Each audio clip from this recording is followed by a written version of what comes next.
Good morning. It's Tuesday morning. We're reading from Acts 14:8 through 18. Now at Lystra there was a man sitting who could not use his feet. He was crippled from birth and had never walked. He listened to Paul speaking, and Paul, looking intently at him and seeing that he had faith to be made well, said to him in a loud voice, "Stand upright on your feet." And he sprang up and began walking. And when the crowd saw what Paul had done, they lifted up their voices, saying in Lycaonian, "The gods have come down to us in the likeness of men." Barnabas they called Zeus, and Paul Hermes, because he was the chief speaker.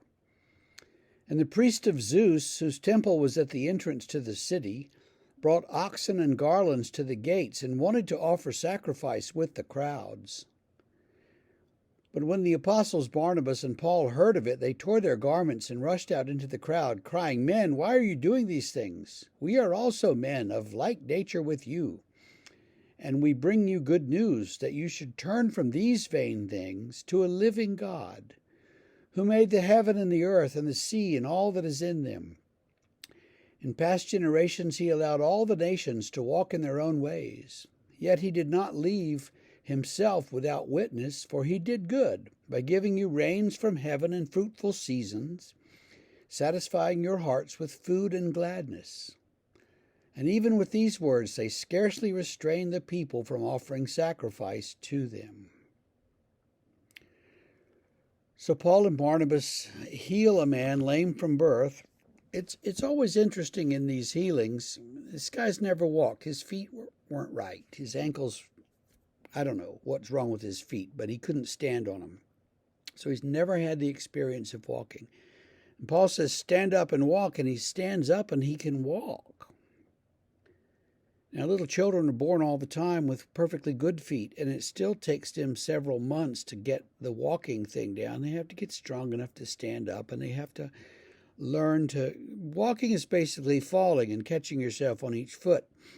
It's a difficult skill, really, and he just knows how to do it just like that. They've not only healed him, but he somehow learned to walk, and I always find that marvelous. The crowds then confuse Barnabas and Paul for Zeus and Hermes.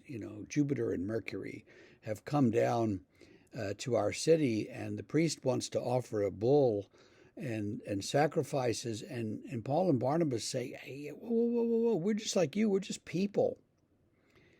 And God, made heaven and earth and everything that's in them," which is more than, by the way, Zeus was reported to have done.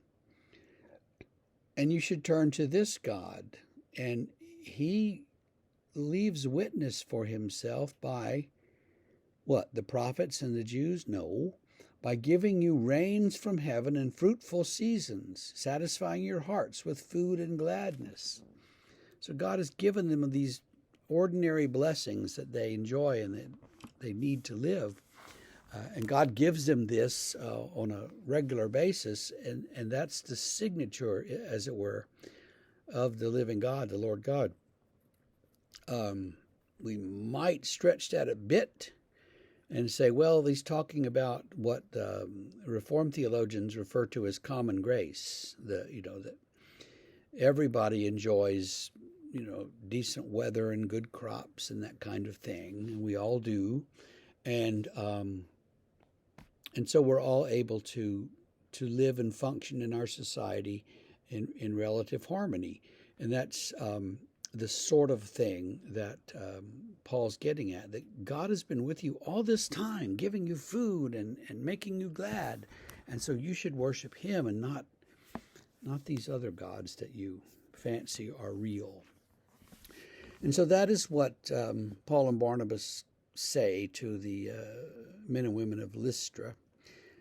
I think for us, you might have the same kind of message for people. You might say, you don't need to worship at the altars of convenience and Facebook and Instagram and all that stuff, because God will give you so much more than these things, and God will be with you and fill your hearts with gladness.